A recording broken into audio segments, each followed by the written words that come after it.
So you got to find a house to rent, not to mention the cost of renting while still paying rent those months for the house on your field. I mean, how many American church members think about that? This missionary's coming home on a furlough. He's also got a house he has to maintain in the field where he's at. One year we came home on a furlough. We left our house in the care of a Mexican family that he was going to preach and fill the pulpit while I was gone. We put all of our personal things, like some of Wendy's boxes of her keepsakes and memories and stuff. We put all that in a back room, shut the door, and put a lock on it. And we told them, that room has personal things. Please don't try to go in that room. We got back, their kids had jimmied the lock, got in there, and all that stuff was pulled out of boxes all over the place. You talk about wanting to choke somebody. I had literally told them, don't mess with that stuff, and they let their kids get in there and mess it. He apologized profusely, but that's not going to help. Wendy had years of Sunday school material she had collected and had categorized. It was gone. It was either all over the place, colored on, torn up. I know. Yeah, she was livid. And it takes a lot of your moral, your desire away. You're like, I just don't want to be here right now. But that's the kind of stuff these missionaries are dealing with. They're leaving their homes. I think about Alan and Christine. They've got a house in Indonesia they haven't been to in 2 years. They don't even know. I mean, I'm sure they know. They talk to people there. They've got someone caretaking in that. But what conditions is it going to be in when they get back?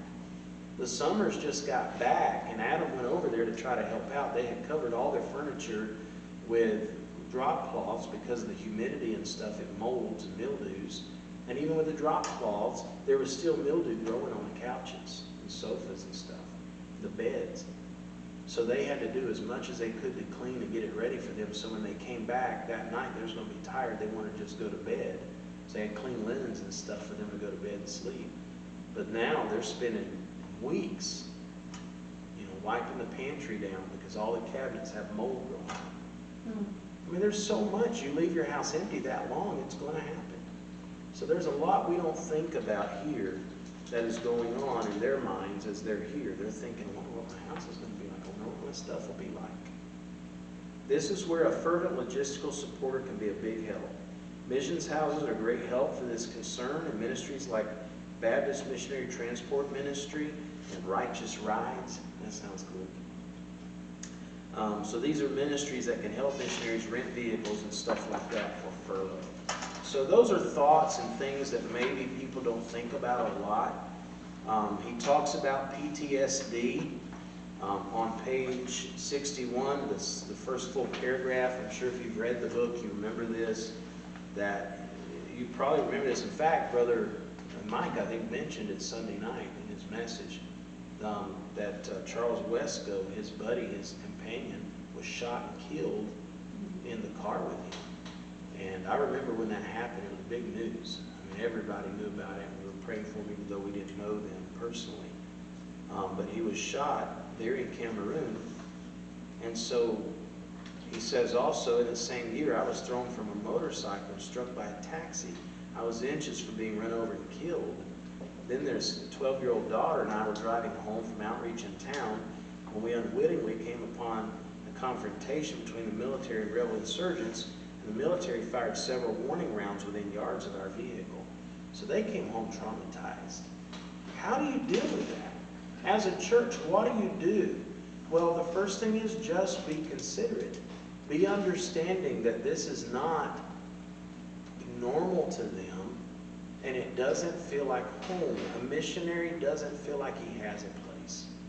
He's like a person without a home. He's a person without a nationality. And so be considerate of that. Think about them. What kinds of things might make them feel better? And even sometimes just a kind word. Not pity. They don't want pity. But just somebody saying, it must be, I don't know what you're going through. Number one, don't ever tell somebody, I know exactly what you're going through. You don't know. But just a word saying, it must be terrible to have to do that and leave your home. And I just want you to know I'm praying that everything will be safe and you'll get back and everything will be fine. Things like that lets them know, hey, I'm not in the struggle by myself, you know. I love the quote on 62. In fact, let's make it a star. Page 62, the end of the first full paragraph, it's in quotation, says, if we send them, we must mend them. If we send them, we must mend them. So make that a star.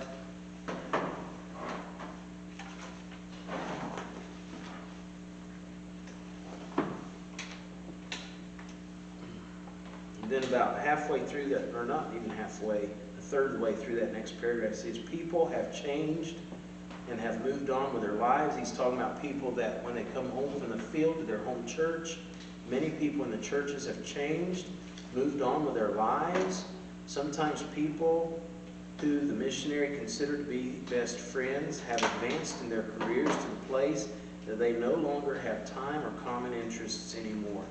Some family members have passed away during the missionary's overseas term. And so we've seen that personally in our missionaries' lives. But think about that fact that and I talked to Brother Allen one time about this, before I was pastor, me and Brother Allen spent a lot of time together when they were home on furlough. And so they left. During that time, Pastor Zebra got sick. He died. The church voted me in. And then, I don't know how long it was after that, it's all a blur. They came back from the field. And I'm a young pastor. I don't really know what I'm doing at that point. But Alan had some things he was working through, no doubt. And one day he said, I need to talk to you. And he's like, you've changed. You've changed towards me. You know, and I said, you know, I know you're right. Part of it is because now that when you left, I wasn't your pastor. Now I am your pastor. So there's a difference there in the relationship. But I'll do better. I'll try to be more of what you need me to be. Because what a tremendous loss that is to someone to go away for a year or two or three or four and come back. And the friends they had before that they'd go out to eat with or run to the restaurant right after service with on Sunday night, they don't do that anymore with them. Or now they can't expect them in those 4 years to not do any fellowship with anybody else, but now they've got a different fellowship circle. You know?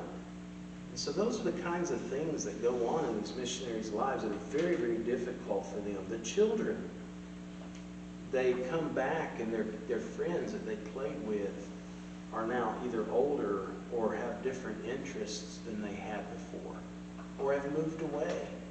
I think of what Adam and Kelly's kids are going through and losing their friends they had there in Ghana. I'm glad the Summers are back for that reason, that they have some familiar friends there again. But I also like the fact that those kids are making friends so easily with those Ghanaian kids. And it looks like they're having a good time with them. But it's not the same. We miss friendships. It's like a loss. It's grieving that you go through. The 63, the first full paragraph there, I think this is important for us to know. He says, months before a missionary returns to his country of origin for furlough, he must begin contacting pastors and scheduling meetings. So this is even long before they buy tickets to come back to the States. He's got to start calling pastors, which now it's done generally through emails, getting ready to schedule meetings. And you can't schedule a meeting in Ohio this Sunday, and then next Sunday you're over in Texas, and the next Sunday you're in Virginia, and the next Sunday you're up in Maine. You can't do that. You've got to try to schedule your meetings in a, understandable circuit, because otherwise you're bouncing all over back and forth, and it's using up a lot of fuel, and all you're doing is driving forever. And that's not good for the family. So you've got to think about it, you've got to plan it, and at the same time you've got to continue doing the work in the church there that you're in. And you're getting ready to turn that over to someone to take care of while you're going. There's a lot. You're multitasking like crazy. All this correspondence is on top of his normal preaching, evangelism, discipleship, Bible Institute training. The missionary must also begin arranging and preparing national or missionary leadership for his absence. He must prepare all the travel arrangements, exit visas, arrival logistics.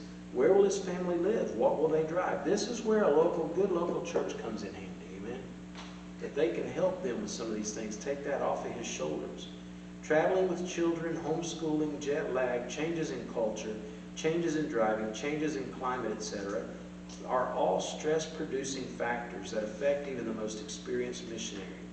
On one occasion, I left the sub-Saharan field of Africa and arrived in Wisconsin the next day to discover the local temperature was 100 degrees colder than the previous day when I boarded the plane. There's shock on a lot of levels right there, amen. And so I'm just trying to get us to understand more about what missionaries' needs are. And how can we be a help to them? The last point on 63, the last sentence begins, the important thing is that sending churches are aware of the issues and that they have a policy in place to evaluate and minister to their missionaries when necessary. Any thoughts, comments? We're going to stop there for the night. Anybody have a thought or something you never thought about, and something just to bring up? Well, Sarah's not a missionary, obviously. Right. But she was born, raised, dedicated, all the things here for 19 years. When they come back to visit, she always says, well, who is that? Well, when did they join? Yeah. Well, I didn't know that they were here. Well, that's because you're not here. Yeah. And you can't always think to tell her all that. Exactly. I mean, you're talking about other things that are important to you and things like that. It's hard to just think of everything to tell them and keep them abreast of the situation. Right. Any thoughts, Helene? No? Tired? I think we're all tired. Brother Wiggins is about to fall over there. You aren't kidding. Poor guy. I'm so sorry. I don't want to go Is that the far. Summers family, are they missionaries? Are they just friends visiting? They are missionaries. Yes, they are. Where are they originally from? I don't really know where they're originally from, but their church, their sending church, is up in Michigan, I believe.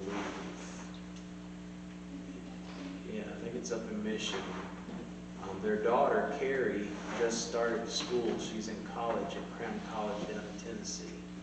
So they left her, and they had posted on Facebook and just asking if people would send her cards and stuff, and said she was overwhelmed with the response. Lots and lots of cards. So that's a joy. So yeah, they've been in Ghana. They are the ones that we contacted when Adam and Kelly were getting ready to go, because we wanted a contact in the country to help us get oriented. So me and Adam flew to Ghana to meet them, and before the family ever went, we flew there and found a home, looked at houses, found them a house, rented it, and even did some work on it, cleaned it up and get it ready.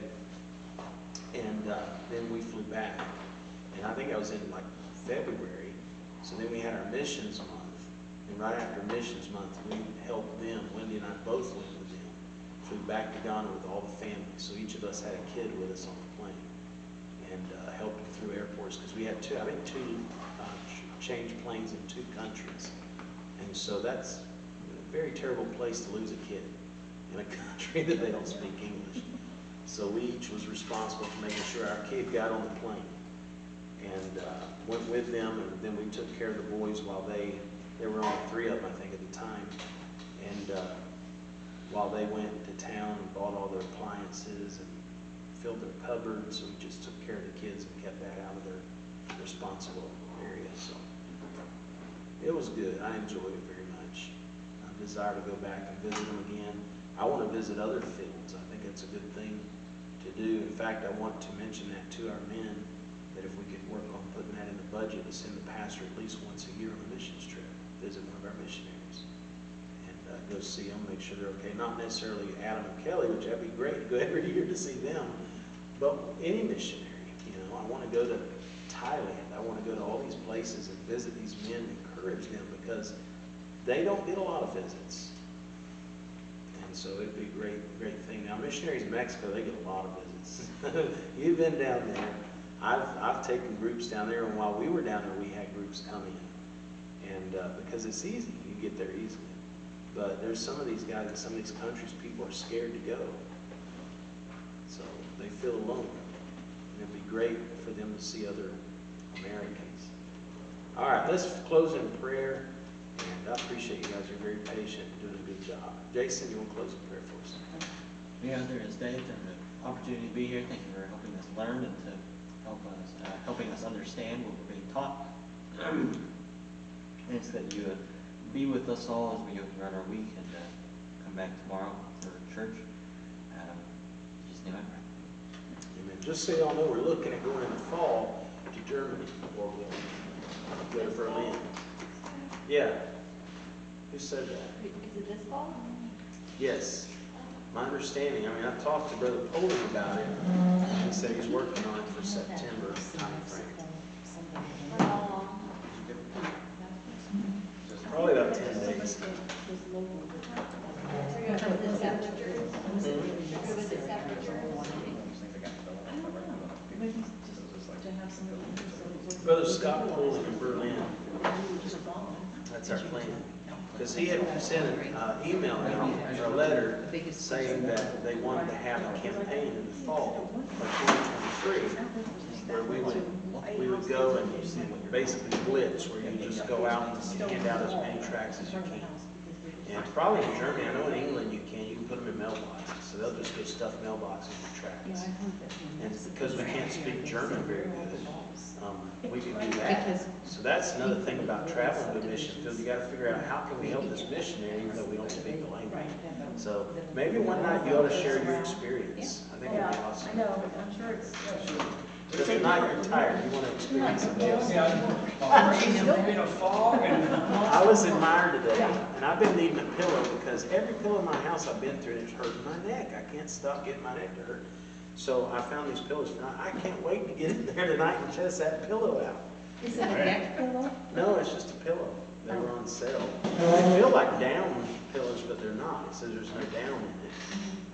But it feels like it's very soft. That you recommend sleep on a pillow that doesn't He have the said, contour. it works great Yeah. like that.